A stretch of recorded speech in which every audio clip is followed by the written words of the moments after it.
Hello again. This poem is titled Where Seas Go to Dry, and it's kind of a lengthy one, so I'll probably stutter and mutter and stumble my way through it, but I'll try to get through it without having to record it 17 times. Anyway, 1. A trout rises toward the moon and sinks back without breaking the surface of the lake or rippling a ring. A slithering thing, perhaps a black and yellow garter snake, or maybe a diamondback, uncoils in the room. How sharp the sting. 2.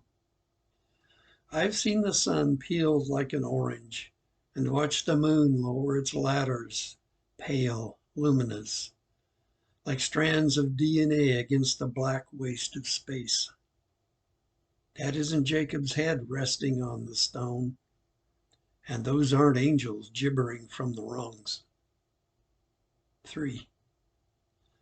Wizards peep and mutter over a stingy earth that will not yield her dead. The willow above my head weeps at the slightest provocation, and hyenas in the wadi laugh at the sound of soil cracking.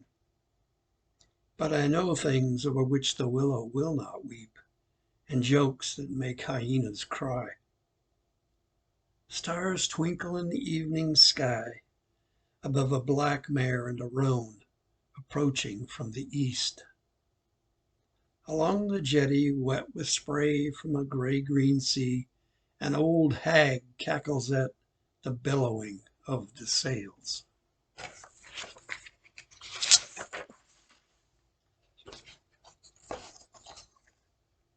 In Wales, a wind moans through the chimney pots as the tavern owner dips his thumb 3 times in a mug of ale and turns the lanterns up. On nights like these in Blechgwyn, it's difficult to read the signs.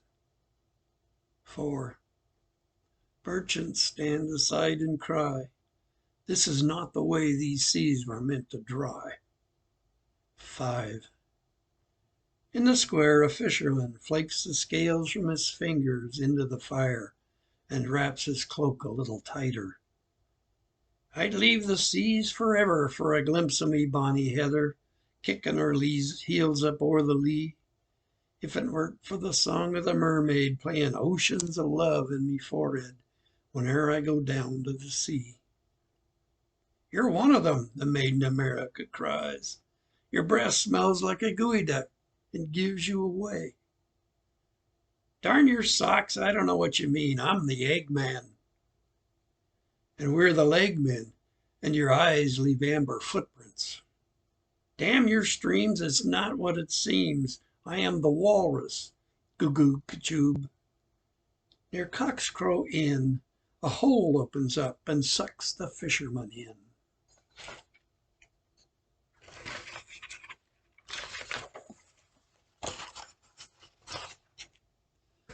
6. In Bellevue's padded rooms, inmates slay the reed and thread the heddle, weaving angels into windows, knitting hinges. Just north of East and down the hall, 2 doctors and a nurse scrabble at a door for sips of fabricated light and a skein of petit fours. They all have guessed the unthinkable. There is no floor. I would not worry if the vision were a long way off for another time on a distant street. I could settle back in my easy chair and rest, knowing that the bodies twisting in the heat were the great-grandchildren of a generation I would never meet. But I too have guessed the unthinkable, and know it isn't so. The time has come for the testing of the churches.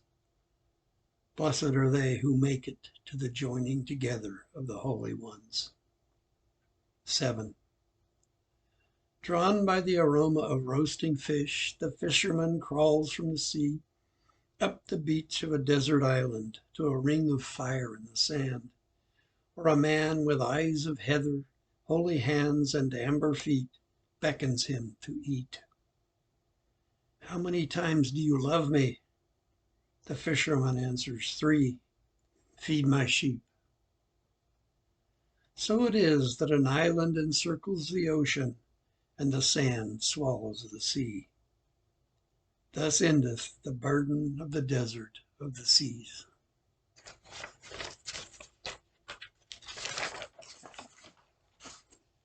Eight.